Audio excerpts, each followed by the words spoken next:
Hello বন্ধুরা, good afternoon. দুপুর তো হয়ে গেছে, এবার তো সবাইকে আমাদের খাওয়া দাওয়া করতে হবে, তাই না?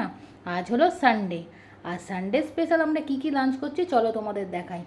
আজকের আমাদের লাঞ্চের মেনুটা একটু স্পেশাল, বুঝতেই পারছো দেখে।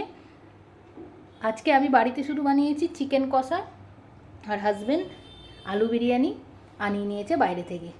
এটা হচ্ছে আমার বিরিয়ানি, এটা হচ্ছে হাজব্যান্ডের বিরিয়ানি। এটারও একটা কারণ আছে, কারণ শুক্রবার থেকে শ্রাবণ মাস পড়ে যাচ্ছে।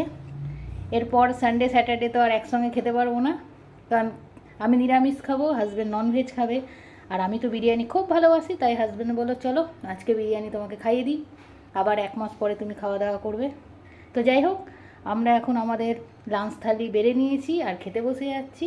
তোমরা এখনও যারা যারা খাওনি তাড়াতাড়ি খেয়ে নিও, আর কারা কী খেলে অবশ্যই কমেন্ট বক্সে জানিও। আর হ্যাঁ, আজকে আমাদের স্পেশাল লাঞ্চ থালিটা তোমাদের কেমন লাগলো সেটাও জানিও। তো এখনকার মতো টাটা, সবাই ভালো থেকো, সুস্থ থেকো, আবার দেখা হচ্ছে নতুন কোনো ভিডিওতে।